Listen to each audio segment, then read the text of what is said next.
JB on the mic, he's got a new game in sight. SuperCoach 2024, about to take flight. From the bottom to the top, he's on a mission. Working hard, no time for fiction. Yeah. Climbing up the ranks, gotta strategize, studying the stats, don't wanna compromise. Got his head in the game, he's focused at the 10th. Ain't no, JB on the mic, he's got a new game in sight. SuperCoach 2024, about to take flight. From the bottom to the top, he's on a mission. Working hard, no time for fiction. Yeah. Climbing up the ranks, gotta strategize, studying the stats, don't wanna compromise. Welcome back to the Dr. Supercoach podcast. You're on once again with Cheezo. Dr. Supercoach powered once again by our partners at Code Sports. JB, it's been a while between drinks. We're in the top 1K. I thought I'd get something special together for you, mate. It's the new JB ringtone, I assume. How are you, champion? It's great to be sitting down with you tonight. Yeah, I actually had to check my phone. I thought it was ringing, but it turns out it was just the intro to the podcast this week. I'm good. I feel like a special guest, man. I haven't been on all year, and now as soon as I hit top 1K, you'll be shocked at the friends that sort of come back into my life and, hey, man, known you since day one. And it's like, yeah, I'm top 1K. I get it. But, where were you before the fame? Well, I said to Pig last week, I only come onto the podcast if I'm top 10K, so it took me a few weeks to get on. You only come onto the podcast when you're top 1K because you're in more demand. You're having an absolute flyer, dude. Like, there's Kissed On, and then there's JB's 2024 Supercoach. Have you got anything wrong this year? All my captains, essentially. Like, I haven't hit Heaney once. I think the only one that I got was the Butters 170, but I just keep on taking safe vice captaincy scores, and then like someone else will go crazy, and they're just so highly captained, and I'm like, why did I not just roll on the 119? Like Butters, you did that last week, which is such an unbelievable play, but I just haven't.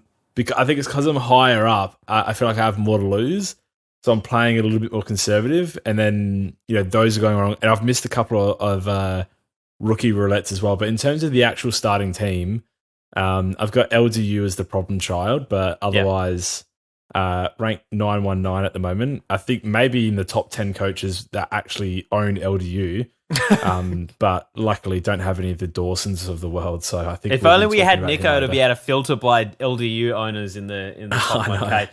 Mate, what's your total score? So you're at 919 overall rank. What's your total score? My total score is 10,586. 586. So I'm only way behind you. So that's interesting. I'm only 209 points behind you at 6,600 on That's not bad. So I think one thing that we expected, but something that we also have data behind now, is the best 18 has definitely, I guess, and probably the overall improvement and skill level of the average Supercoach player is probably condensing the top end a little more because it's so hard to kind of get that competitive advantage and separate your sides. I don't remember 200 points being the difference between top 1K and top 7K. That's not exactly, that's just like you talk about. Like I lost 20 points not benching Reed for Thomas this week. You've mentioned that you haven't picked up the best captaincy option every week. You are carrying LDU. Like, we're really only one or two lucky choices or better decision-making moments away from like really firing right up to the top of the ranks, would you say? Yeah, especially now while everything's condensed and like you said, the best 18 is sort of stopping the good coaches from sprinting away with their better teams. I think it sort of gives the other coaches more time to react, but it's like it depends now on how many trades you're spending to get to the teams that are ahead of you. Yeah. And once you're there, have you out traded them? Are you going to take over them? Are they going to have more trades on the run home? So it's going to be interesting, but it still feels super condensed. It feels like I'm a bad week away from going straight out to 5K, or someone like yourself is a good week away from being in the top 1K as well. So like I was going through some of our scores in Rivalry League, and someone scored 2150 this week. Like one of those sort of out of the blocks scores just gets you pretty much straight into like a really respectable rank. So I kind of like it. I don't know. Yeah, and look, you can't get everything right just in the way you don't generally get everything wrong. As I mentioned, I benched Thomas. I benched Reed to take Thomas's 86 because at that point in time he was my 12th highest scorer for the round. Yep. So I'm not necessarily going to turn it down. Fantastic that Reed put up his first ton for the year. But on the flip side from that, I chanced my arm at Closey over Howes. I neglected to take that 62. So I effectively doubled that score. So it's a you win some, you lose some. Not even effectively. You literally doubled that score. Exactly. Yeah, and both of those things are like, I guess in one of the things that we talk about, we've talked about for a number of years since we've been doing this, is you can't decide whether a decision was correct or not based on the outcome. If given, because you don't have the outcome when you're trying to make a decision, right? In future, I would probably still take that 86 from Thomas. That's not like I've suddenly learned, every time I've got an 86 on the bench, I've got to chance my arm at it. It's not taking that as like, some brand new gospel that I've got to try and manipulate the way. Both of those decisions worked out. I still think are the correct choices. Only one of them paid off. So if you get too focused on like outcome bias, you'll end up benching people when you shouldn't in the future, just because of things that you think you've learned before. I'm not sure if that makes sense, JB. Yeah, I'm kind of looking at everything this year in a similar way. It's like everything has a percentage attached to it, right? So, like, what is the percentage of this guy doing this, and is that percentage worth running the risk on it? Whatever the outcome is, then after that, if you keep on running the right percentage, you're going to come out on top over the course of the season. So, for example, I ran a low percentage when I fielded Clark over Sanders. This was for the game this was after the game that Sanders was subbed out for. And then Dangerfield was out. And I was like, you know what? Clark's against the weak midfield. I thought he was going to be an 80-plus scorer in the preseason. So this is where my head's at. And I sort of justified it to myself, but ran a bad percentage on something that didn't work out.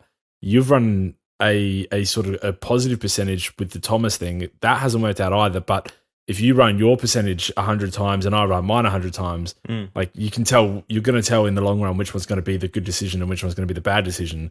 And that's how you sort of have to look at things, is although it didn't work out this time, you do it the next 5 times, it's going to work out in the long run. And you just have to, everything has to have its risk percentage, and you have to sort of decide what you can sort of, what you can stomach on that, and what you can sort of have go wrong and not be able to stomach as a result. Yeah.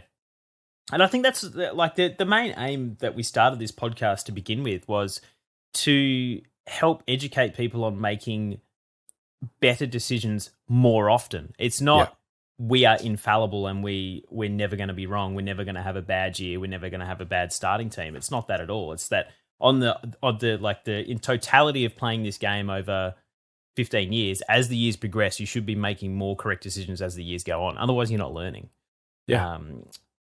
So I think that's don't necessarily beat yourself up if you get it wrong. If you get a wrong captaincy score and stuff like that, you don't beat yourself up over it. You try and learn from it and find a better VC the next week, things like that. So I will say the only time you really beat yourself up, like really truly beat yourself up, is if you strongly believe something's going to happen, but you take the other route because someone might have convinced you, or you think it's safer, and then something that you thought was going to happen actually does end up happening. That's when you start beating yourself up, when you don't back yourself in, when you're really strong on something. And, if you back yourself in on that and it doesn't work out, you can live with the fact that you got it wrong. But it's so much more difficult to live with this game, live with the facts, when you get something right, but you're on the wrong track anyway, because you've sort of been swayed otherwise. That's the only time I beat myself up. Otherwise, with these percentage chances of things happening, I see people all the time jump in and, why didn't I field Sharps 126 last week? You were never considering it for a second. So you can't beat yourself up over it. Like, it's just not something that we thought would happen. Yeah. So, are you going to beat yourself up for benching Clark's 2 this week? No, because we didn't consider fielding him. So it's just, those things you can't look too far into. Yeah, I agree. I actually played Clark on field when Carroll only put up in 26, so I was like, free hit. Yeah, well, that literally doesn't get free. But But he played for an entire quarter and got a solitary kick. Yeah. What? Yeah. He was the first round draft pick from like 2 years ago. Hasn't he had like 18 months to become an AFL footballer? What? And the role's not even bad. Like he's not even in He's a forward a pocket. dedicated midfielder. Like I know. his job is to just follow the little red thing around as it bounces around the bloody field. At least like roll off for a cheapie at some point, please. Do something. Where are you on the field to be getting one touch in 30 minutes? So this is why I like Powell. Tommy Powell is they're getting smashed by 100 points, he'll just go and lay 15 tackles. Just like, fine, you've got the ball. I want it. Come here, tackle me. You know, like, this is like me running around the resis. Just like, oh, look, the ball's over there. Chase, oh, now the ball's over here. No, it's not to that extent, obviously, because I'm much better. But, yeah, no, I couldn't imagine that. 2 points from and I'm pretty sure that's scaled down. McKercher getting scaled up as the game went on was just like amazing. It's just like he's on 4, he's on 5, JB, he's on 6. This is amazing. We were on ton watch. It was slowly getting there, but just fell short. I was on double figures watch if Geelong kicked like another 15 goals. We do have some housekeeping. We always get carried away when we haven't been on a pod together for a while. We do have a Patreon shout out this week. Adam Johnston. Oh, thank you that's for jumping a donation. into. No, I hadn't agreed to that. That's you. Oh. You're usually, yeah. Anyway, Okay, and we got some Cancer Council donations as well. JB, the Dirty Schnight says gather round donation. I really need to stay out of hashtag game day when Carlton is playing. Donating $1 for every point lost to rookie roulette this week. Dirty has not had a good week on the rookie roulette. Thank you for the donation. Jack Pingastingus, 10 cents per max scored point, rounded up to the nearest dollar. Made a few moves before the bounce. Hit the optimize button, which is, I don't know why that exists, JB. That I would be removing that code if given the opportunity. Got distracted and forgot to move the C to VC and had the C on Gorn. Glad it worked out. Got the 138, but it's usually puckering when you notice that you've messed your C and VC up. Thank you for your donation. Paul Jones forgot to put the C on a non-playing player after having the VC on Gorn. Went Bont with the C. Oh, no. Go well, Gorn. Go Bombers. This has taken the joy out of the halftime lead. Paul, unfortunate. I can really feel the pain on that one. Seeker has donated. So angry at the Bulldogs' performance and crappy SC scores, I refused to even look at SC until today, only to find I'd missed putting the E on Closey's 124 points scored. Begging. I blame Bevo. Bevo's nothing but bad news for this game of ours. This is bad. A couple of these are bad, man. Like, I really feel for the guys. These actually hurt. And Mitchie P offered up a CC bet to Slack that the Brady Hoff would tag Shai Bolton to a less than career average of 109 against the Eagles. Even though no one took me up on the CC bet, here's a donation anyway. Yeah. He was too confident on it. He threw it out there a couple of times. Yeah. And began just, tagging people like, get on it. And then everyone was just like, nah, man, it sounds like you have some inside information here. It's just, I don't know if I want any part of this. Oh, and JB, you have been, for anyone that hasn't caught up yet, JB does lockout streams live on Twitch every Thursday when the teams drop at 6 o'clock. So JB has been taking on Twitch viewers' bets in the chat. JB, do you remember any off the top of your head that have either gone for or against you there? Because I know that I haven't been taking track of them personally. I'm sure someone will have. I'm 1-1. 1-1. That's not bad.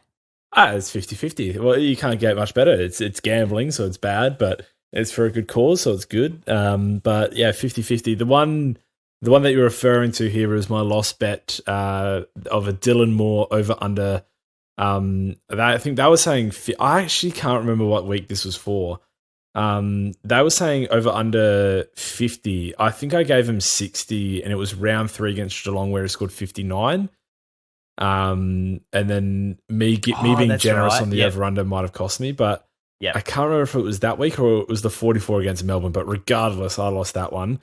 And shout out to JV, he's going to be a shout out in the next podcast, who we had a head-to-head bet Butters versus Sarong this week, which by my calculations, I won.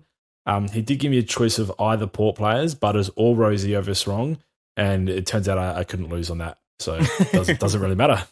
Sarong started really hot, but he's just fallen in the heat the last 3 weeks, I want to say. Yeah, and he was on something. He was on 96 early in the fourth quarter as well, or late in the third. I can't remember, but he was doing really well again this week. But then obviously, I think the result of the game was costly. The fact that Rosie and Butters were so good at the end, they just gobbled up all the scaling points. So yeah, I mean, I've got all three, so this was a win-win bet for me. I say that Sarong has fallen in a heap in the last 3 weeks, but he has gone 125, 94, and 110. So if that's his floor, that's pretty good. Yeah, it's not bad. It's not bad. And Carlton are the toughest team to score against in the AFL at the moment. I would sell my only remaining kidney to get that for Dawson. True. I think you need at least one of those, but it actually still might work out in your benefit. Yeah. Okay, well, we've covered the housekeeping. We're going to move into some Supercoach topics.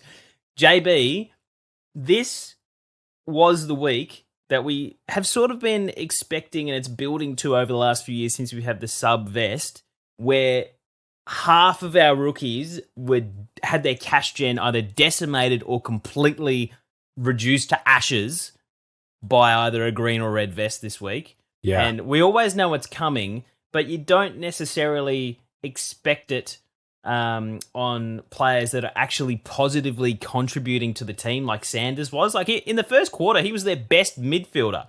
Yep. He was on like 33 or something at quarter time. It's just, we say it in Slack all the time, Bevo does Bevo things. And some doggy supporters cease to believe that that's a real thing, but it is. He just does Bevo things. And this was one of the ones that I was thinking, I'm going to loop this guy with this guy. I'll put Carroll with the emergency on it. I won't need to worry about it. I hadn't actually anticipated Sanders was even a remote chance of being red vested this week. Neither, but everyone on my bench scored worse anyway. So I'm like, did it even matter in the end?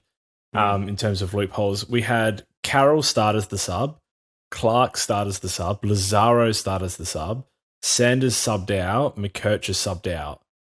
Yep. I think so. That's the 5 that were just smack bang in the middle of it, obviously. So it's so disappointing, I guess, when it happens all at once. The McKercher one was an injury. He's supposed to be all right for this week. Let's talk about him first, just in isolation. 282K obviously came out with a 6 this week. His break-even is actually in triple figures, which is tough. Obviously yet to score that in his career so far. But the first 3 weeks were 88, 95, and 74. Yeah. The next two, obviously the sub and the really narrow ground at Nordover, which didn't help his role. I actually am in the camp of holding McKercher.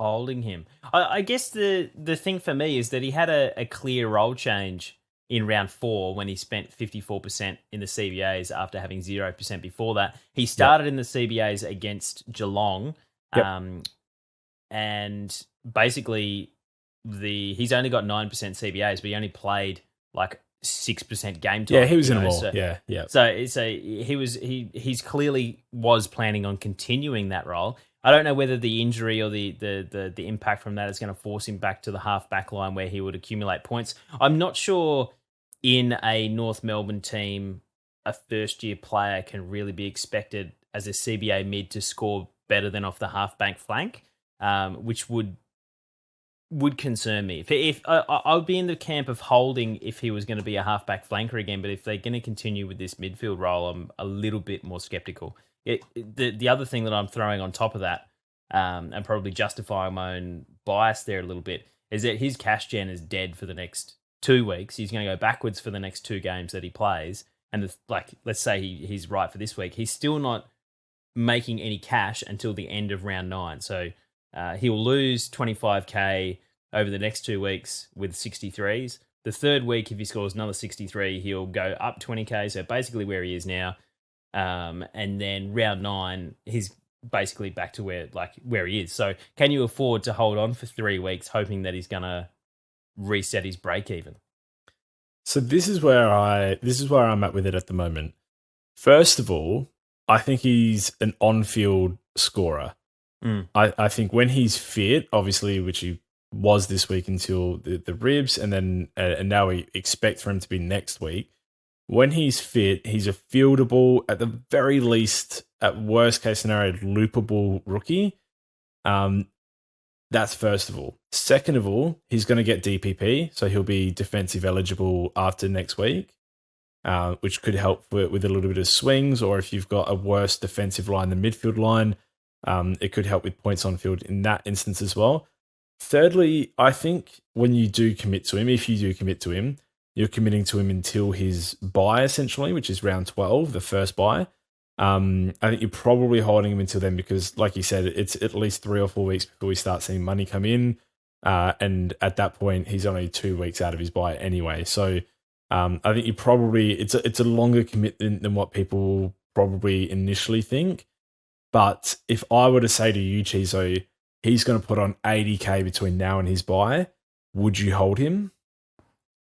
I would, but I just don't see it happening. Yeah, okay. I think that's probably where it's split then is, like, I see, just the talent and, whatever the role might end up being. I think it's the smaller narrow grounds. He's definitely, like, GMHBA is built, or Norwood is built like GMHBA. I think the smaller narrow grounds, there's sort of not enough use for him being out on the back flank. We didn't see Fisher do well in that role either, and Cheezel just goes where he wants. And the bigger ovals, which he pretty much exclusively plays on, the wider ovals, we probably see him go back out there. But that is just me sort of reading between the lines a little bit and guessing, going with intuition there. But essentially, I only see sort of about, we had him pegged after the first 3 or 4 weeks for a 400K. We had him written down for about a 400K rookie to be traded out after 6 or 7 weeks. And I don't think enough has changed for me to now go, okay, he's made 80K and I'm jumping off. It feels like I haven't squeezed enough out of him. Yeah. I guess the counterpoint to that I guess this is coming from my side, I've got the likes of Carroll, Jai Clark, and himself that have low break evens that I can trade for someone like a Will Graham. Yep. So if his cash gen is stalled and he's going to go backwards when he returns, am I better off investing 300 grand into an upgrade or 180? What's Clark? 183,000. That's doing that trade to get a rookie in does net me cash. But am I offsetting the 80K that he probably makes enough by getting in a rookie for him and being able to utilize the inflated price that he's got? Personally, I think the answer is Jack Carroll there, and he's 242K with a break even of 46. But with Walsh back in the side and presumably Chera coming back next week as well, that was like for like, wasn't it? I'm surprised they didn't just put him back in Carroll, but. Regardless, I think he's definitely, whether he's even getting games in 2 weeks' time, let alone, killing his cash generation as the sub, I don't know. But I don't see him in the best 22 for at least a few weeks until potentially another injury pops up for them. I think he's definitely going to go backwards before he goes forward again. So I'm happy to jump off that. 242K. He's made us 120K.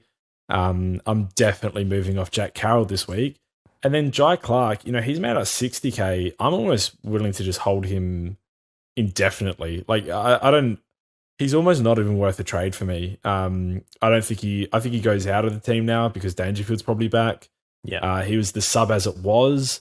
If he plays, he's got a break even of 74. He probably drops another 20K, but 183K, is that even really moving the needle for you much in terms of an upgrade or a downgrade? That's why I'm tempted to go McKercher. If he's going to be stalled for essentially a month and I can bring in a rookie that's going to generate and I can utilize that cash immediately to upgrade, that's where I'm tempted to do that instead of the obvious, because I'm going to do 2 trades this week, right? I'm going to get Graham and either go up or also grab someone like a Common. I don't think I'm going to boost this week, but we'll see how things go. But I'm also I'm half desperate to be able to get that cash anyway. And in terms of on-field players, I've got ignore the fact that I'm going to name Dawson. I've got Bont, Butters, Steele, Dacos, Dawson, Roberts, Sanders, Sharp. Then I've got Will Graham on the bench with Thomas and then Clark. Like, I don't feel like I'm missing out, quote unquote, on not having McKercher's scoring power there with those names. Yeah, I'm the same. Like, I've got Graham on, Sharp off, McKercher's second bench at the moment if I do keep him. Yeah. I think it's perfectly reasonable, especially if you're making 2 trades this week. I'm personally probably only looking at one. If I do trade out McKercher, there's no one that I really want that he can just cleanly go to. So, you got Graham last week. No. I'm getting Graham for Carroll 100%. Oh, okay. Yep. And I don't really love Comben, but we'll probably chat about him later. Yeah. Sure. So McKercher, like, I think in your situation, if you can go up, or maybe you've got a little bit more money in the bank than me, or you like someone a bit cheaper than what I'm looking at, I think it's perfectly reasonable in that case to get rid of him, because I think he is more of a trade out than Clark, and I think he's more of a trade out than Sanders. And then aside from that, I think people are probably not really looking at anyone else this week. Sharp next week, I think, is definitely going to be a trade out. Because he will have maxed out then. And same with Cadman, if people have him, I think next week they'll both be maxed out. Sharp's got a break even of -7, but once that 120 goes out of his rolling, it goes all the way up to about 65-ish before he starts losing money. So, we're probably looking at cashing him out soon. But this week, particularly, before Sharp makes that 40K and Cadman makes another 10, I do think McKercher is the trade out option of those guys. I'm just personally not making a second trade at this point. So I'm probably just going to hold him, and then in which case I'll be committing to probably holding him until his buy. Yeah, sure. Well, if you're not being forced to make that trade, then you're probably still sitting pretty and being able to hold him. Like, I think you're right in that aspect. I just find it hard to be able to do anything with 140K or whatever. Yeah, I don't think Clark is a trade. I think Carroll is, Carroll down. And I just don't think Clark is a trade. I think even if you've got the money to go Clark up, you're probably just at that point better off going McKercher up and using the extra money elsewhere next week, sort of thing. I think Clark is probably just going to rot for us on our benches for a bit. Isn't it interesting that Carroll, when he plays, is Carlton's designated fourth midfielder? Every game this year, he's been their fourth mid, which is like it seems like he's got a clear defined role, that he's only useful when Walsh or Chera or Hewitt or Cripps are not playing. I like him as well. I think he's good. I think he's got talent. I think he adds something to that team as well that, not many add. Now that Walsh is back, I can see more so why those two are like for like, because, Walsh is obviously one of the best at what he does. But yeah, I don't know. It's going to be tough for Clark, for Carroll. Sorry, I hope he gets minutes all throughout the year and Carlton retain him, because I think he's one for the future. It's interesting because when he came on, he was also a designated midfielder. Even with Cripps, Walsh, Hewitt in there, he still had 27% CBAs for the game, and he only played 23%. Same as round 0. Yeah, he came on as the sub and was immediately in every CBA. It's clearly a designated role. And yes, he scored 65 the first time he was sub, but we can't rely on a guy making cash if he's going to be green or red vested every third week. Like that. Yeah. When he has cash generating potential. So, he's obviously the obvious choice to trade out as well. I think this week you've summed up really well. Yeah. Would you agree that Carroll 1, McKercher 2, probably just hold if you are looking for a 3, but I guess if you had to make a trade as a third, say for example you don't have someone like a House would be fine. Yeah, House out I think is okay as well. But I think no matter what, you're not getting enough bang for your buck from Clark. Yeah, and alternatively, no matter what, I wouldn't be trading Sanders out this week, because without Liberatore, he should get a better role, at least for this week, and try to restart his cash gen. He's another one that we had lined up as a 400K rookie that would trade out eventually. Yeah, and it also strikes me as potential Bevo areas to kind of swing it around and say you don't get to have a fit on the boundary line because you get subbed. You need to know what you're worth, and make him a starting sub. That sounds like a Bevo thing he would do, which would be disappointing, but I'm certainly not ruling that out at all. The one differentiation I would make between similarly priced guys, I've been fielding a lot of questions that's been like, oh, I'm going to trade out Zach Williams. Oh, I'm going to trade out Mass because they happen to be priced enough that I can do something with the cash, which is sort of the area that I'm coming from with McKercher in a way, but they don't have a 6 in their rolling average. They've got a 50. You know what I mean? And so they only need to score a couple of 60s back to back and then suddenly pop out a 90 and their cash gen engine has been restoked.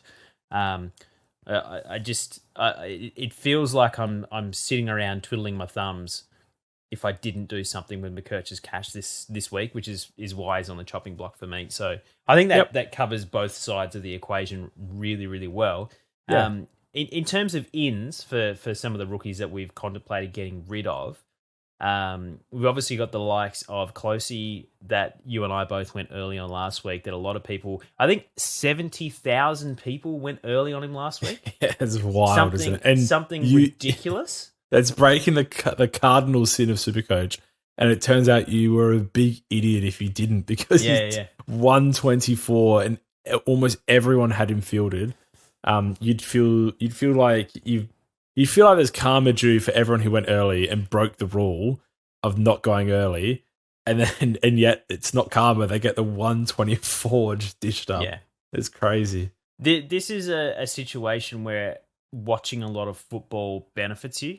We talk about the eye test previously, and I probably could have watched a little bit more footy in the preseason, but I was still in cricket mode, so I probably didn't watch as many games in the preseason as what I could have. This is the first time since 2021 when I last did well where I'm watching 8 games a weekend now. Like Pistols are religious, watch every game. I don't know what you're like, JB, but I would usually, the last couple years where I've just taken it a bit easy, I would watch 1, maybe 2 games a weekend and then follow up on highlights and check stats and chat to people and stuff like that. But actually watching the game, seeing Closey's roles is so deliberately placed there. He's 21, I think. So he's also got a few extra years under the belt as well. So he's done the hard yards to get onto an AFL list. The eye test was huge in the comfortability and sleep at night factor for going early on Closey. So he's definitely a bandwagon pick and would have been everyone's top trade-in last week, trade-in option last week. But it's not at all surprising that it's surprising he's gone 124, but it's not surprising that he's having an impact in that Suns team and has that wing role locked down. Yeah, I actually haven't gotten to see him play yet. I am a 9 games a week guy. I do watch them all, but you physically watched 9 last week. Yeah, almost. I went to 4, so that's kind of what stuffed me up on Closey though, is because I was at so many games. Yeah, you couldn't go to the other ones. I missed him. And then this week, he played at the same time as Port Fremantle, which I was also at. So the only 2 games pretty much in the last 2 weeks that I've missed have both been Closey. But you heard enough and you saw enough about him that it was like, yeah, this guy's obviously, even if he goes 60, he's probably bought himself a month. The only risk that you're really taking here is injury, which does happen. But thankfully he got through. He actually has an opportunity to break the record for the biggest price rise ever. I think if he gets 70 plus this week, I think it was 98. I think I saw Bryce Mitchell say 98 online. 98 plus. He'll break Goulden's record of 132 point something. Right. No, that sounds more accurate. So that's pretty insane. It shows how good he's obviously been, but he's one that you're not going to bench until he gives you a reason to. But I think he's probably bought himself at least a fortnight on our field. So if you don't have him already, he's obviously the number 1 option. But the 1B option, if Closey's 1A, because I think he's also just an unbelievable rookie choice, is Graham. So I think, round 4, Gold Coast lost to GWS. That week, Flanders was the 4th midfielder as he had been all preseason and as he had been for the first 3 rounds, including round 0. He was a midfielder, the fourth guy, and did well. That was round 4. Yeah, that was round 4. No, that was round 2. So that was round 2 before the bye. So yeah, round 2. Sorry, before the bye, he was that same guy, and they had the same rotation, and they got pumped by the Western Bulldogs.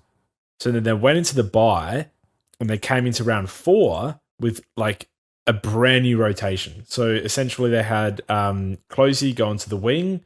Flanders went into half back, which took Sexton's role. And then Graham came into the team and took Flanders' role. So Graham is actually their fourth midfielder. Yep. And he looked good enough the week that he debuted that I was willing to go early on him. Just didn't need to. And then looked even better, obviously, this week to get a 91.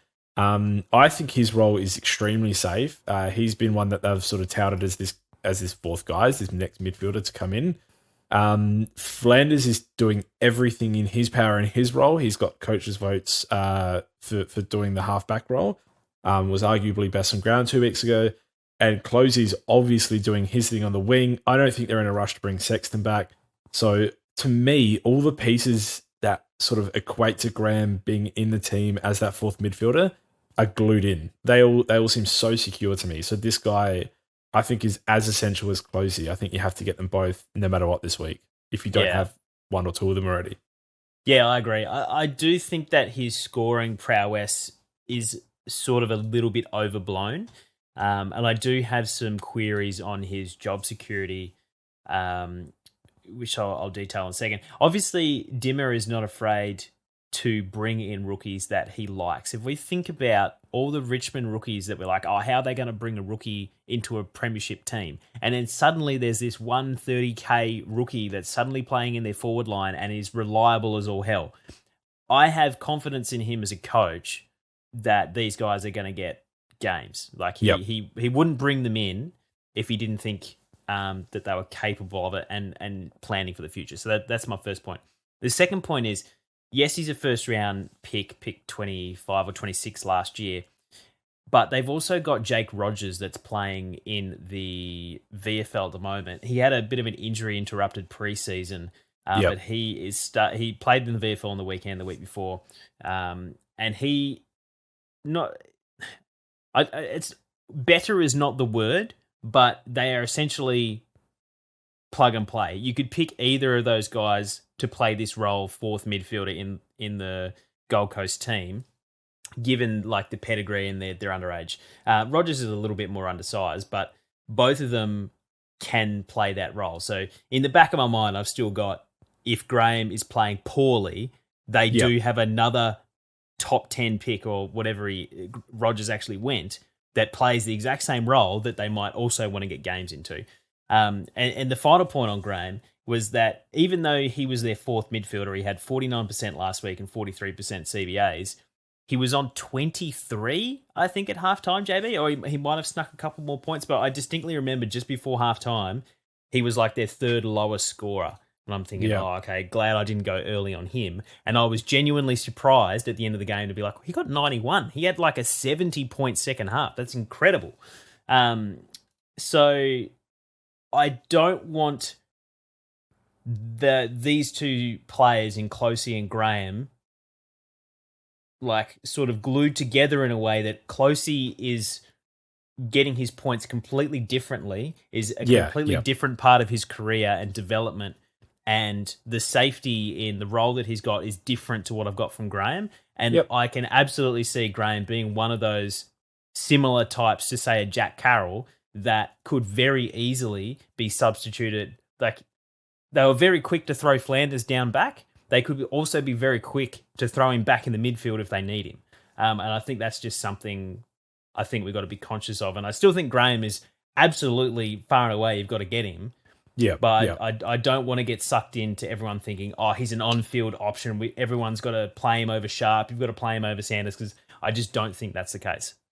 Yeah, no, I think that's completely fair. A very mature take. I definitely, I didn't mean to sort of marry Closey and Graham together. It was sort of just in terms of how the team had changed and how they'd performed better since that change. But you're completely right. There's no competition for his spots. 50% of the competition is already in the team just playing halfback and has already showed that he's really good at that role as well. So Yeah, completely agree. I think they're both absolute must-gets regardless. Correct, yeah. But yeah, not one to sort of just lock it away. And I would be fielding Sanders over Graham this week. I would loop Sharp and Graham if you can.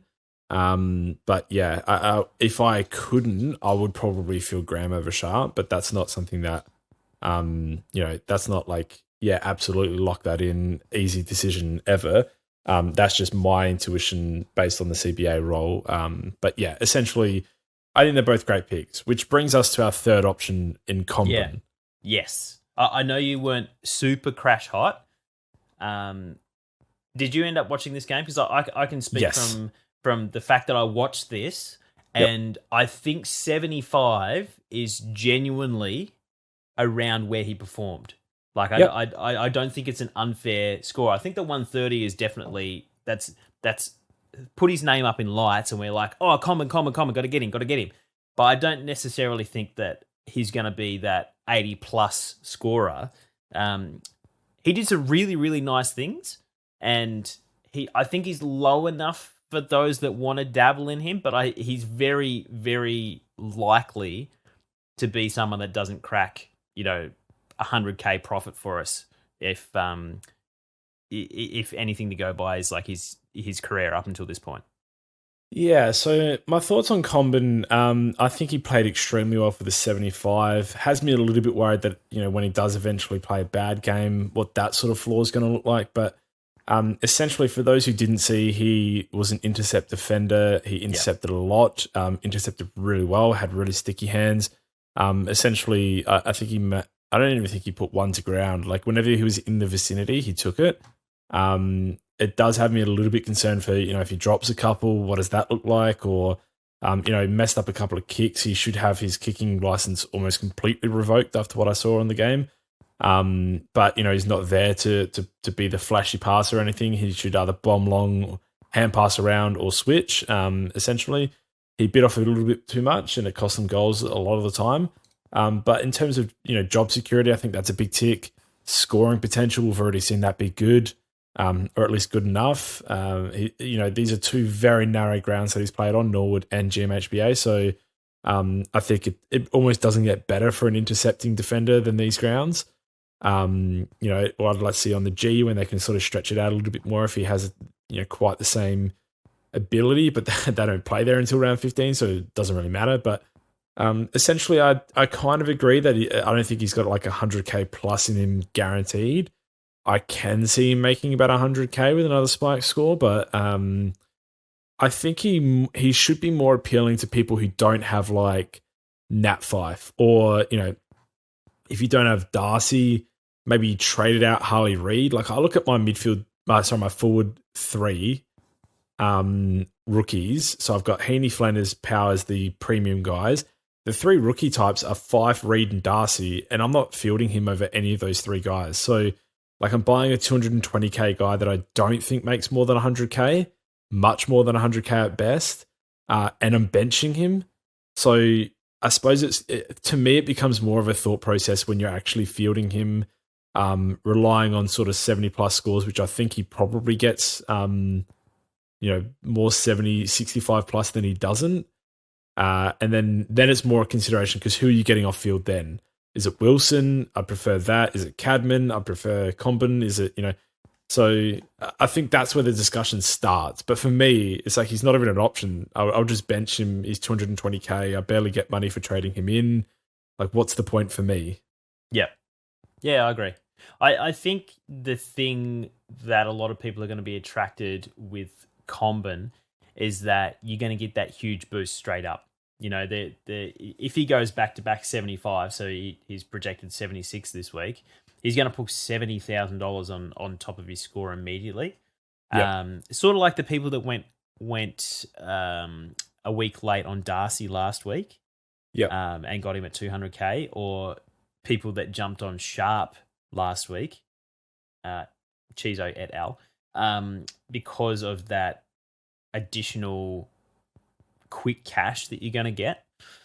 So I can see that side of things. Like, he's projected of 65 for the next, what's that, 4 weeks is going to make you 100K, and then it sort of doesn't go anywhere. Because if you do a magic number of about 5,200, and Bryce Mitchell will have a more exact number, but let's take 5,200 for example. Average of 65 at 5,200 is only 338,000. So that's 110,000 from his current price by the end of the season, like in 15 games time. So you're going to get to 80, 90K, and then it's just not going to go anywhere. So is he someone that you want to be bringing in for just a 3-4 week period? I think is more of the question. I guess the alternative to that, JB, is do you need someone like Common? Oh, I need him on field because of his scoring potential, when you've got like Harley Reid and Sam Darcy at F5, F6. Which one of those are you pushing to the bench to get Combin on field? Oh, exactly, and that's the position I'm in. That's why for me he's absolutely zero consideration. There's no way I would get him in any universe. Am I considering Combin, because I have 6 guys who are already producing 80 plus scores. Looking at his price as just sort of 65 flat. That would be a season low for him. We just saw him play Geelong, which is a pretty tough team. He scored 75, so. I think if we can look at it as 70 to 75 as sort of, say, 3 out of the next 5 scores are in the 70s, and then you got one below and maybe one slightly above. If that's your sort of range that you're giving him, I think he probably goes around 100K within a month. But yeah, he's sort of like your quick plug and play, get a couple of good scores on field, but you're probably trading out soon. Yep. And the problem is like if you're getting him from McKercher, you're pocketing 60K, not even like 55K. Is he even helping you upgrade?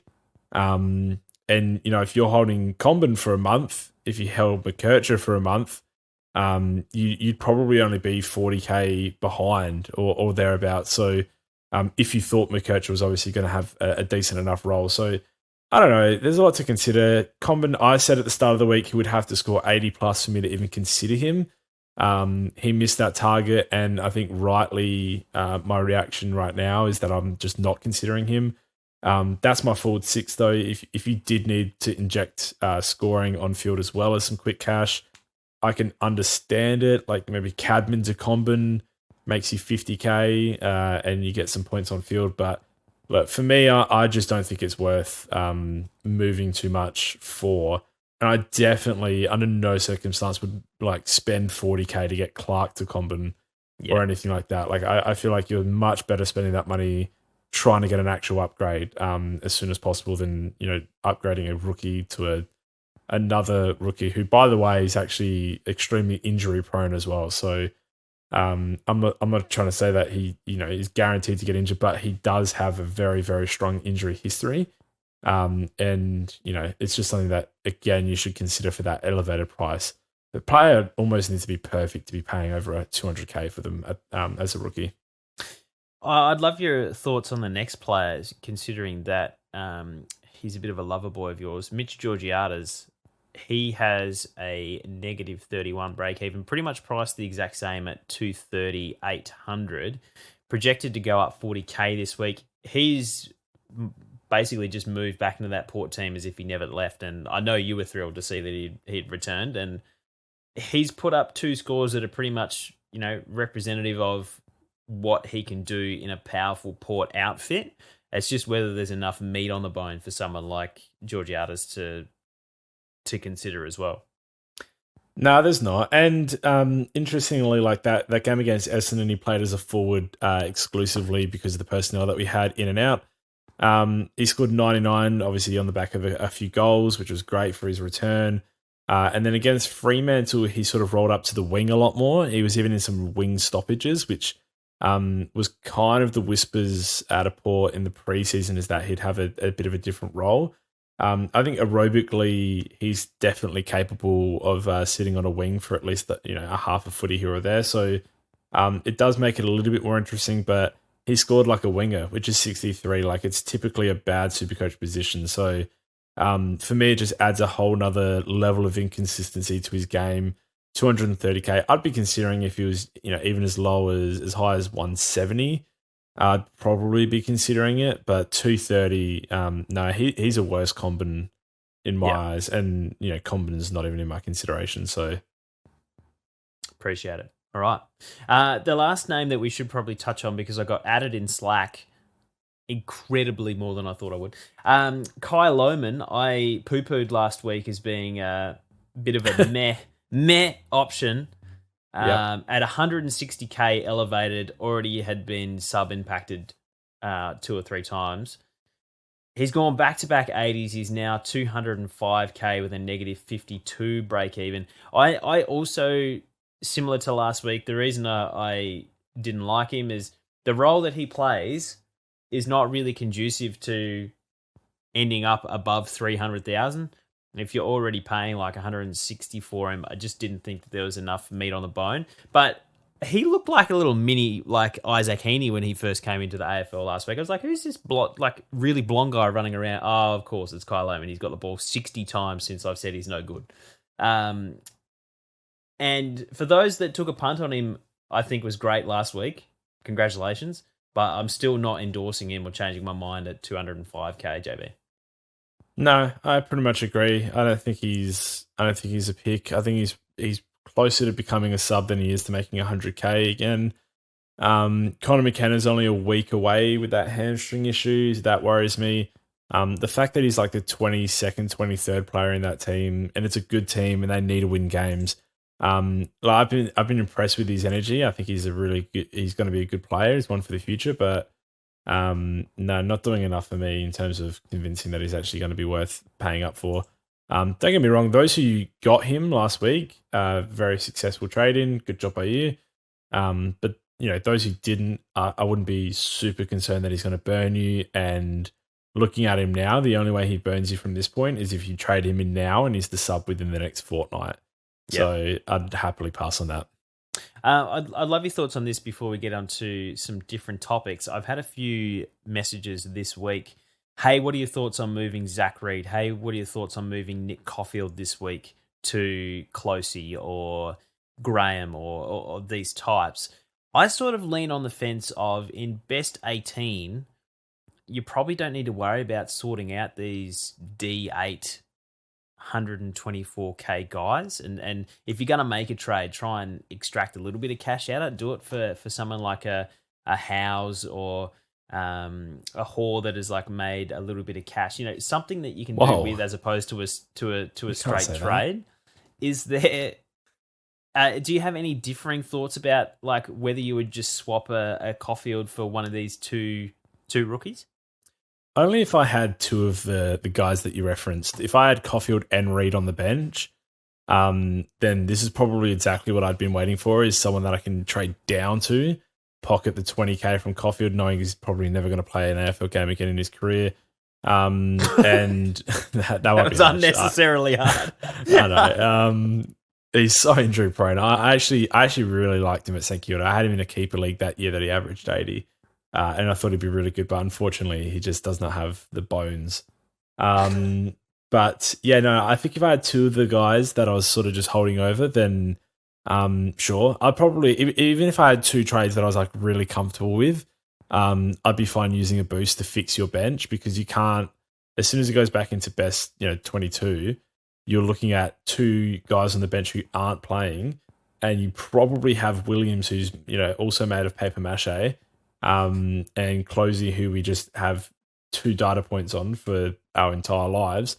So I think at that point you're probably thinking, yeah, look, I need someone D7, and it's as good a week as any because there's 2 guys that are perfect for it.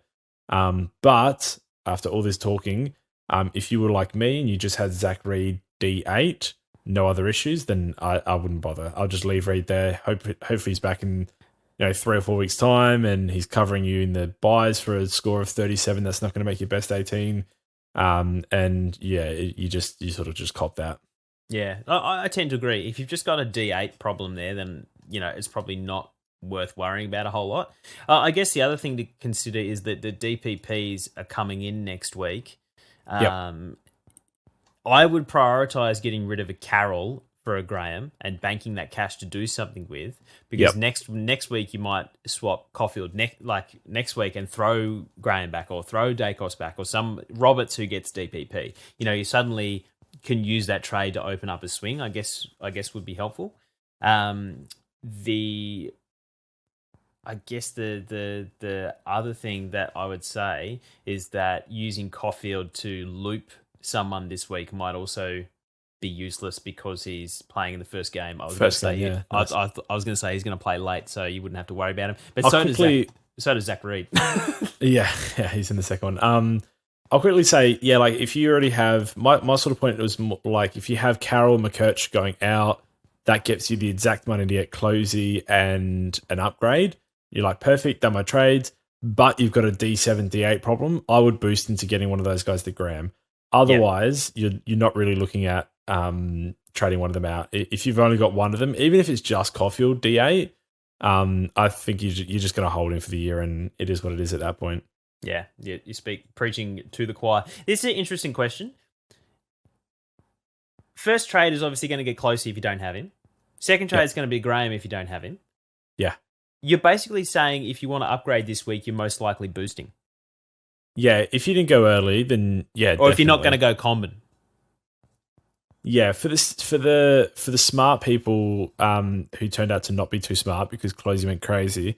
For those who waited, the patient ones, you're probably boosting if you're upgrading this week. But I'm not upgrading, and I'm only using one trade, so don't force it either. But essentially, yeah, you're using a boost. I've still got 4 boosts left. I might not even use them. Like at this point, I've just had no need for them, and they're probably gonna die. Yeah. Your team is going great. We love it. I've only got 2 boosts left because my team is in shambles.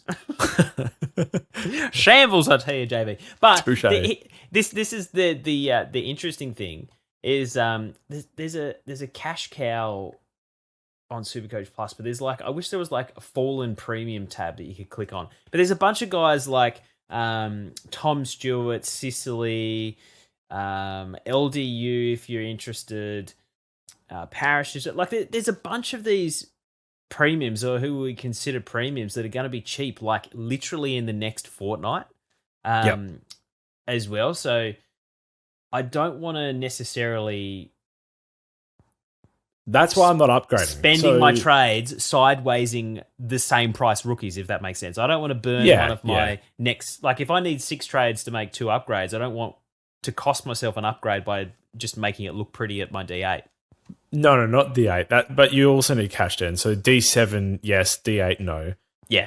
But that's why I'm not upgrading. If we want to sort of transition into prioritizing the cheap guys, the reason I'm not upgrading this week is because Stewart has more money to lose this week. Yeah. And he's my upgrade target next week. The following week, we actually have a bit of a conundrum. So I'm building up a bit of a bank because the following week we're going to want both Christian Petrarca and Tom Green. Yes. So those guys are both bottoming out at the same time, which is post round 7. So, post round 7. They're both bottoming out after that match. Petrarca maybe after one more, but he's versing Richmond at the G, so also maybe not. Yeah. And I just think at that point you're trying to get 2 up, 1 down with a boost if you've still got enough boost. So I'm just saying look into the future, foresee what you're going to need to do. Plan at least 3 weeks ahead, in my opinion, at this stage. Because right now, and the reason I pivoted from English to Marshall was because these expensive guys are all coming to fruition at the same time. Yeah. And I think of the names, Stewart, Green, and Petrarca, you can throw out almost any other name in the game, and I will tell you that those 3 guys are preferable. Those 3 guys are going to be easily the top 6 in their line. I want all 3 of them. I was throwing a name. Wait, what was the name? Sorry? Luke Ryan. Well, he's not bottoming out. But I want I'm him. saying of the bottoming out guys. Yeah, I mean, he's unbelievable. He's 650K. I wish I could bloody afford him, but I cannot. The only respite we're going to have is that Tom Green is possibly bottoming out in round 8 instead of round 7, so that we can maybe they both are there. Maybe I'm wrong. No. I just looked them up. So Petrarca and Stewart are going to be ready to go round 7, and Green's going to be ready to go round 8. I don't think we can get all three unless we just go ham. Petrarca is after round 8 because his 140 drops out. After, yeah, but he's going to drop a 160 on Richmond and reset it though. No. So he's got the bye this week. Oh, true. Yeah, and then he's got true. Richmond. Yeah, you're right. And then he's got Geelong. Yeah. Yeah, I didn't check the date. Yep. Yeah. So all right. Stuart next week. Love it. After round 8, they're both bottoming out. So after round 7, Stuart's bottoming out. And then what? So wait, what the hell? What round are we in now? So this is round 6. So after round 6, Stuart's bottoming out, and after round 8, the other two are bottoming out. Yeah. In which case, you could probably choose to go early on track if he destroys Richmond, which he probably will. And not only that, this might be our only opening for the year to get Caleb Sarong. Oh, no, he won't, because he's going to put a 160 on West Coast this week. Never mind. I thought you were going to say Caleb Daniel then. I was going to be like... Bro, he had 40 touches in the VFL. He's going to come back in, and he's going to make Sanders the bloody green vest. I can see it happening. I want to talk about some other names. So... I think this one's been thrown up in almost every stream that I've had so far. Clayton Oliver's on the bye this week. His break even's 158. He's going to be 450k. If anything, I just want to point out how ridiculous it is that we're not even considering him. Yeah, because how can you consider him? No, isn't he? He's just been confirmed to be going for thumb surgery, isn't he? Over the bye, but I think he's going to be fit for Richmond following that. Oh, he's just going to whack that thumb guard on like it does anything and try and play in it. Yeah, I think so. Man. Yeah, but... Okay, here's a question for you, JB, because a lot of people have been saying, I'm not going anywhere near him until I see him bounce back. Does he get to a price where you just go, I have to own him, and if he's crap for the year, he's crap for the year? But it's like, do I take the risk on getting him a week before everyone else has him? No. I think even if he goes up 100k from where he's going to bottom out to, which is 550, so probably at that point you're probably seeing 3 tons in a row. I think at that point you're still just happy to pay for him and happy that you've seen 3 weeks in a row. And if you've been ballsy enough to get him for those 2 weeks more than everyone else, or 1 week, 3 weeks more than everyone else, then power to you, because he's turned up once this year and it was for a 105 and the rest have been sub tons. That's crazy. I think he had 1 touch at halftime either last week or the week before. It was like it just Adelaide at Adelaide Oval, which is his favourite match of the entire season. People were messaging me like, should I get him in for the double ton? And I'm like, no. He barely double touched. Like, what are we looking at? Oh, you're on fire tonight. But the point being, there's a lot of cheaper premiums that we're going to be looking to upgrading in the next 2 weeks. And that was sort of surrounding merry-go-round around the point of that I don't want to miss out on one of these guys because I was busy trying to fix my D8. So that actually wraps it up really, really well. JB, should we jump into some podcast questions inside of Slack? You've successfully gone through and JB face emoji'd the questions that you want to talk about. The first one that we've got a lot of hands up I want this talked about is what should we do with the likes of Dawson or LDU? Now, between you and I, we own both. I have Dawson, you have LDU, which is probably the only reason that we're not both absolutely flying this season. Do you have any thoughts on what you would like to do with LDU in your situation? LDU, as frustrating as he has been, I will be holding until the bye. He has the very first bye. At that point, say he keeps on subtunning, which he's projected to do. Thanks for that image. SuperCoach, he gets to about 500k by the bye. Yeah. Which is horrible, shocking, hate it, not happy. But at that point, I know I've bought a sunken asset and I'll have lost about 130k on him. And I can confidently trade him out knowing that it's the right thing to do. At this point, following, he's had 2 tons, a bad game against Carlton, half a bad game against Brisbane, and half a bad game against Geelong. I don't actually know that I'm not trading out someone who's like going to go 120 for the rest of the season, genuinely. Yep. So as much as that would be a flip of the switch for him, I think it's still within the realms of possibility. So I'm holding him until he's buy. And then we've got 3 trades a week. With a boost, we've got 4. I can fix my mistakes then, especially if he's my only one. Jordan Dawson, on the other hand, I don't think if I was a Jordan Dawson owner, I don't think there's a single person in the world that should be trying to convince me to do anything with Jordan Dawson. I think by this point, you know as to whether you need to trade him for your own mental health, whether you've seen enough that you need to trade him, whether you're just sick of the bad scoring and you can't live with it anymore, or whether the other side, the flip side, there's no Matt Crouch this week, so his role should improve. There's no this, there's no that. Like all the intangibles included, there is no one person besides your own conscience that should be telling you what to do with this pick. I think he's perfectly fine to trade. He hasn't turned up this year. He's perfectly fine to trade, and he's perfectly fine to hold on to till he's buy. And whatever you choose, I think you just live with it and you figure it out later. Yeah. It's just going to suck because he's 517k now. You've already lost 130k. And at this point, you're like, I wouldn't spend even 100k fixing him, because I think you're really just sinking yourself even further with that.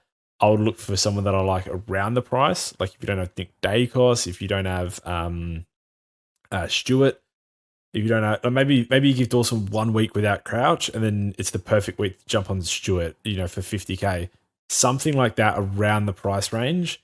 Don't spend too much, but I don't want to be the one to convince you to hold him and him keep on doing bad. I don't want to be the one to convince you to trade him and keep doing and then suddenly turn it around, because frankly, nobody knows why he's scoring this poorly. He's too good of a player to continue to score this poorly, but he's too good of a player to score this poorly in the first place. So I don't understand it, and I don't have a read. Yeah, it's an interesting one. I can't, as an owner of Dawson, I was in the camp of he's scoring poorly, but he's not necessarily playing all that bad. Yep. So he got 26 touches and 6 tackles in round 1. He got 26 touches and 12 tackles in round 2.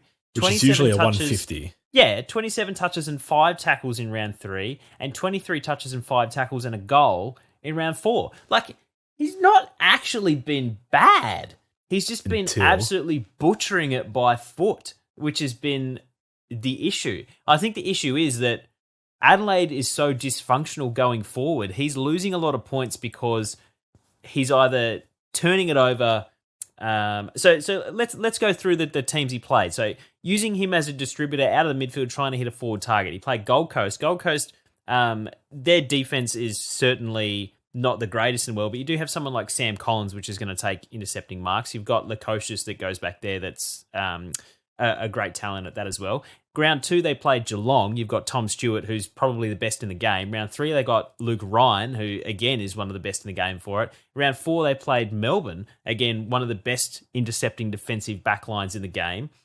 And then, so like how much am I attributing to him playing poorly versus the fact that he's also, you combine that with he's also out of form, and Nix has come out and said they still want to use his elite kicking skills, but they're now going to use him across half forward because rather than kicking 50 meters to the top of the 50, they want him kicking 50 meters deep into the 50. So still somehow using that logic. So I don't know how to combine the first 4 weeks where his role was fine, he was playing fine, he was just turning the ball over, had the right intent, had everything going well, leading from the front, to this week playing almost exclusively as a forward, getting his lowest CBA percentage for the year. So he's gone from mid-80s average, 85 average for the first 3 rounds, and then went to 59 last week after playing as their number 1 mid for the first 3 quarters, and then didn't have a CBA in the last quarter. And then this week he's had less than 50% CBAs in a role that is now rotating. Like, I have no confidence that he is actually going to turn it around at this point. He's gone from a 24 and 6 tackles and a goal average this year to getting 12 touches on the weekend. Like, the 12 is really left field. I'll just say, and again, I don't want to convince anyone in or out of it, but if you're really stuck on the fence still and you don't have strong emotion to go like either way on it, firstly, 7 out of his next 10 games are at Adelaide Oval. That helps. He's played there twice this year for a 96 and a 99. His 2 best scores. 7 out of his next 10. That's good. That takes you all the way. That's 1 game past his bye. So if you want to take that 1 game out, so say we're getting to the bye, 6 out of the next 9 up until the bye are at Adelaide Oval. That's a tick. Now, the games that aren't at Adelaide Oval are North Melbourne at Blundstone, Collingwood at the G, and Hawthorn at the G. None of those 3 midfielders are particularly defensive or have been causing any issues so far this year. The games at Adelaide Oval are Essendon, Port Adelaide, Brisbane, West Coast, Richmond, Sydney. Of those games, I'd say at least 3 of them are probably prime, West Coast, Richmond, and Essendon, in terms of decent scoring in the midfield. I might actually be wrong on Essendon there. I think they're improved more this year. But essentially, you've got 3 teams that aren't restrictive in the midfield. Sydney, I'm not too sure on. Port Adelaide, I'm not too sure on either. But what I'm trying to say is their run up until the bye, we will know 1,000,000% without a doubt, as we will with LDU, as to whether this guy's a pick or not. Now, what is there to lose? You've essentially got 40K in the balance here. If he goes essentially 80 up until his bye, he'll still be around the mid to high 400Ks. So you're essentially wagering about 40 to 50K to find out well and truly whether this guy is a pick or not.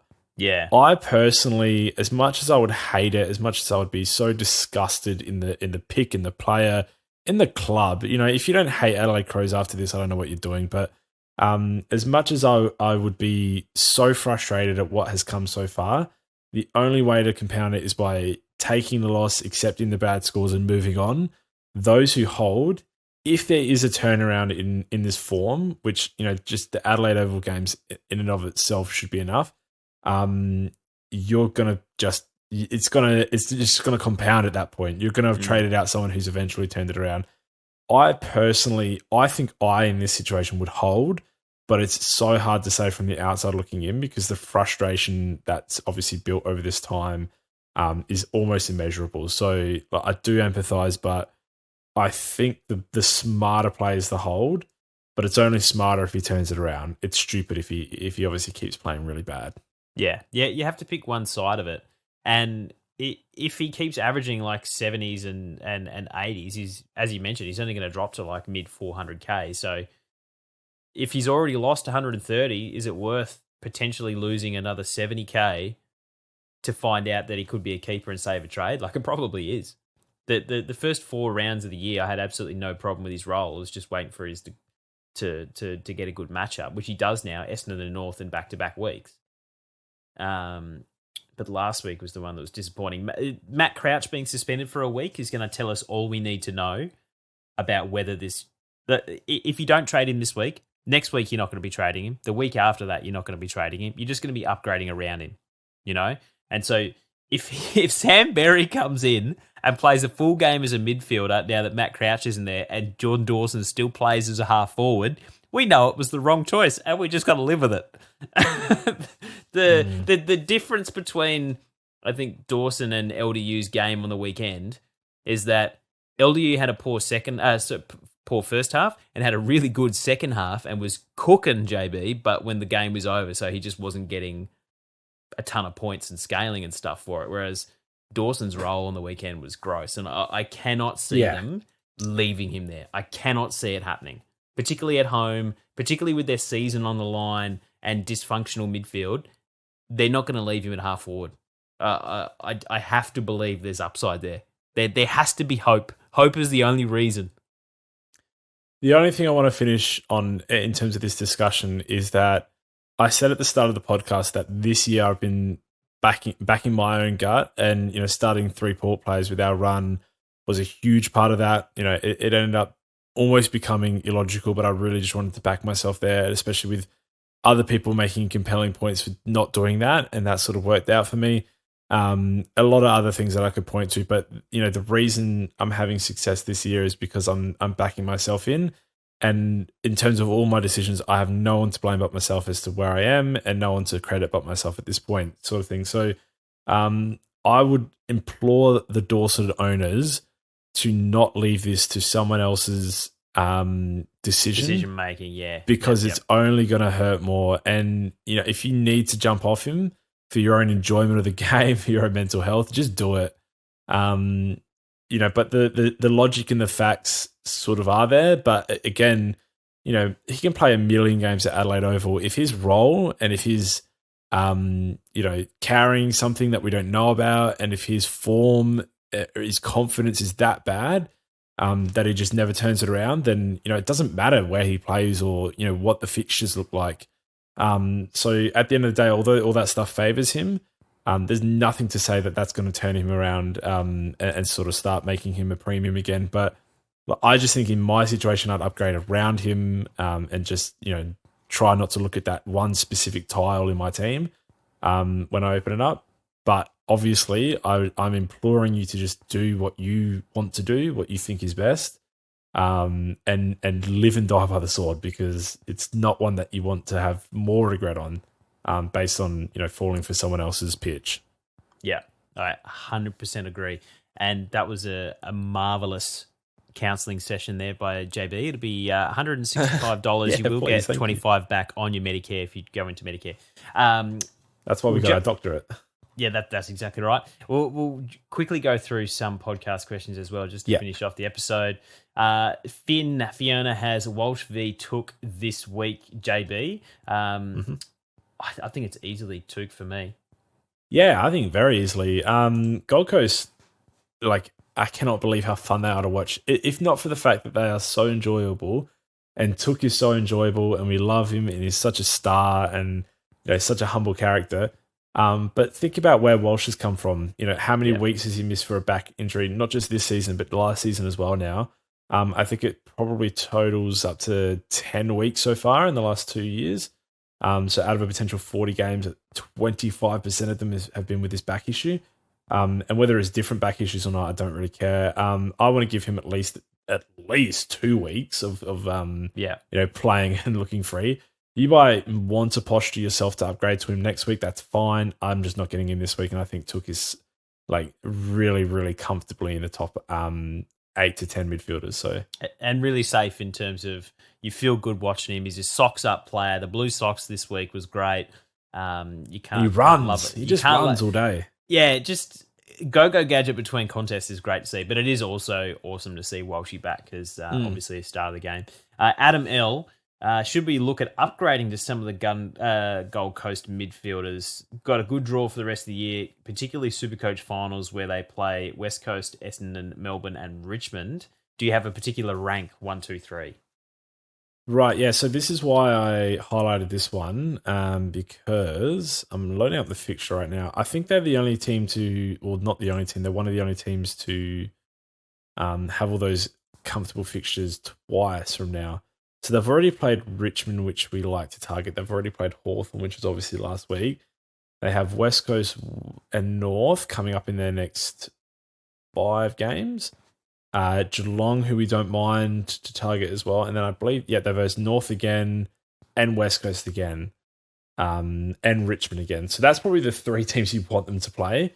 And they play all 3 of them twice, except Richmond, who they've already played, and that would be for the second time coming up. So, yes, so that's why I marked that comment. That is absolutely fact. I do want to target them. I want all 3 of them if I had a choice, but I won't be able to fit them in. I think if I had to rank them, right now, Took is the cheapest, and I think one of the safest because we've seen him do it before. So he would probably be my number 1 in terms of a trade-in asset. In terms of who I think might score the most for the remainder of the season, I actually think it's time for Rao to do it, personally. I think he could go about 115, 120 for the rest of the year. And I see Anderson at about 113 to 118 type of situation. And, Took thereabouts as well, but he's just a lot cheaper. So I think Took, Rao, Anderson would be my 3. But I like all 3 a lot. You can convince me off any of the three. I think Rao has proven enough that he's going to separate himself in terms of the highest scorer out of the three. It might only be like 4 or 5 points by season's end, but that's offset by the fact that he's 40K more expensive than the other two. So, the only kind of caveat that you can put to that, they are clearly the three midfielders for Gold Coast. But Rao and Took tend to operate mostly Took operates around 70%, whereas the other two operate in the 80%. So potentially their floor might be slightly better because they're in 10% more CBAs. Not really sure, but I don't really think you can go wrong, Jay. Yeah, Anderson's pumped out 2 sub-tons already this year, so I think he's the one that's sort of like still building into being a superstar. Whereas Took's already done that, and then Rao's obviously just like a different breed. Goat specifically is the breed. Yeah. Mountain goat. Adam says, has Shai Bolton had a role change worth considering? No, he hasn't had a role change. It's just typical Shai Bolton stuff where he gets about 40 to 50% CBAs, and he'll beat up on the teams that he feels like it. And on the other weeks, he'll put up a 60. You can sort of break that down even further. So essentially his score is maybe the most reliant in the league outside of maybe like a Kerno or a Mackay type of situation on kicking goals. And it's not that like some weeks he gets the opportunities and some weeks he doesn't. He will literally go a game where he kicks like 4 straight behinds and you're like tearing your hair out and he scores 60. And then the next week he has the same 4 shots and he kicks 4 straight and he goes 150. So he's just so reliant on being efficient and you can't really peg down as like where or when that's going to happen. I think we'll all own him during the year, but I think he'll also be probably 30, 40K cheaper than what he is just because of his propensity to put out bad scores just based on his goal kicking, which is very, very up and down at times. So I think he's a perfectly fine pick off his buy. 550 is probably a reasonable price to pay, but I think people get him cheaper at some point, and I think we'll probably all end up owning him. Cool. I've got one more for you, JB, that I want to throw towards you. It's from Frank. What's up, Doc? Is Zorko the real deal or a trap? And on the last week's episode, my summary was, even if he is, can't we wait until we've got 6 other upgrades before we consider him? He's not cheap. Yeah, I think that is the best take right now in terms of SuperCoach that anyone can present. We don't want to upgrade in the forward line at all right now. I've got 3 defensive upgrades and 3 midfield upgrades. And I plan on doing all 6 of those before I get a forward. Genuinely, because look at the guys in the forward line. If you've got a Fife, if you've got a Reed, if you've got a Darcy, if you're getting a Comben, if you've got a, I'm trying to think of who else. Like maybe people still have Fisher, but you're probably trading him. Fisher, anyone like that. Even if you've got Cadman at F6 right now, averaging 66, the difference between Cadman and the guys that we think are going to be around the top 6 range or top 6 to 8 range in the forwards is like 20 points. Like, we probably expect maybe like an 85 to 90 average from some of our worst forwards by the end of the year. And, if you look at a Fife, it's probably closer to 10 points. Reed, 10 points. Like, you're not really gaining much by doing these upgrades. Whereas, Zach Williams averaging 73 compared to Stewart. Even though Zach Williams is averaging 73, Stewart's going to average 40 more points than him by the end of the season. So, Sanders averaging 70 right now, compare that to Petrarca. That's probably 50 points. Yeah. So, even though the guys are averaging, across the board, they could be averaging more than the forwards, rookies, we believe in the forwards premiums far, far less. We don't want to upgrade there. On Zorko, this dude, first of all, he's already sub-done twice. So I'd say he's definitely capable of being a lot cheaper throughout the season. Secondly, he's so injury prone. I don't even know if he's played a full season since he debuted. Genuinely, I don't know if he's done that. That's probably something I should look up, but essentially I would just say that he hasn't. He's so injury prone and he's a million years old. So it's not like he's not in the prime of his career. He at some point will cop some sort of niggle, or he'll get subbed out because they're 100 points ahead of, Richmond in 5 weeks' time. I just don't think you're paying any more than 500K and you're happy for the entire season with this product. If he goes back down to 450, between 450 480, I can understand it. I think he's going to pretty consistently do well in that back line if he stays back there. But we do have McKenna back in a week.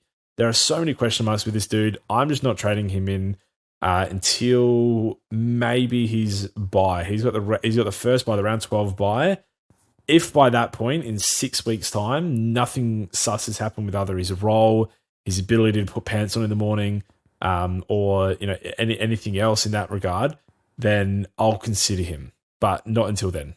Yeah, I agree. And the first 2 rounds, he didn't play defense. After the bye, he came back and is now a defender.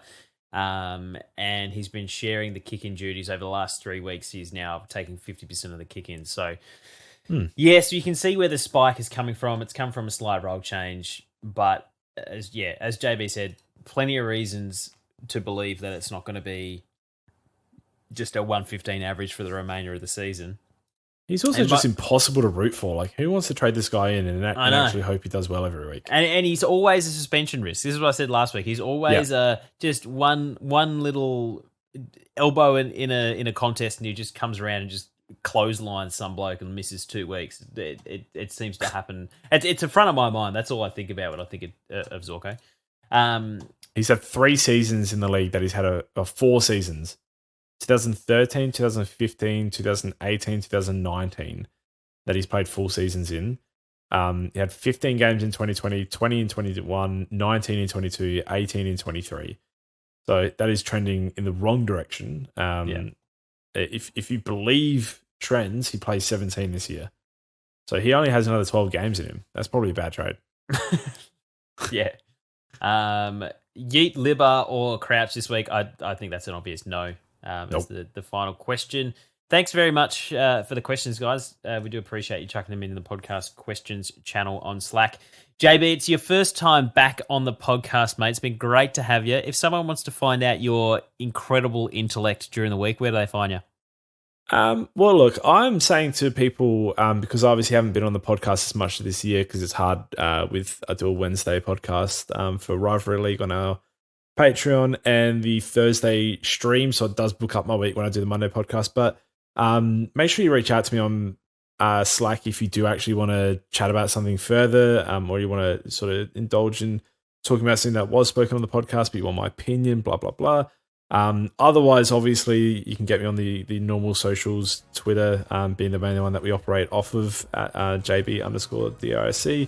And come into my Twitch stream Thursday every single week as teams open, about 30 minutes before teams open, until they are announced. And then obviously we go through our trades and I pivot on the Friday like usual and into completely other trades. But I got to try to stop doing that. I really need to lock in my trades on that Thursday. But yeah, come catch me there, and it's pretty much a live Q&A. So any questions you might have, you can shoot them off there as well. Yeah, and that's twitch.com/Dr. SuperCoach. That's where you'll find JB on the Twitch stream. You can find me, Cheezo_DRSC, Pistol at Pistol_DRSC, although he's overseas on holiday, so potentially won't get a hold of him. The main page is at Dr_SC. And check out Pig as Pig_DRSC. Check out the Patreon, patreon.com/Dr. SuperCoach. That's it from us. JB, it's been fantastic to have you back. Thank you all for listening. We'll catch you all in the next episode.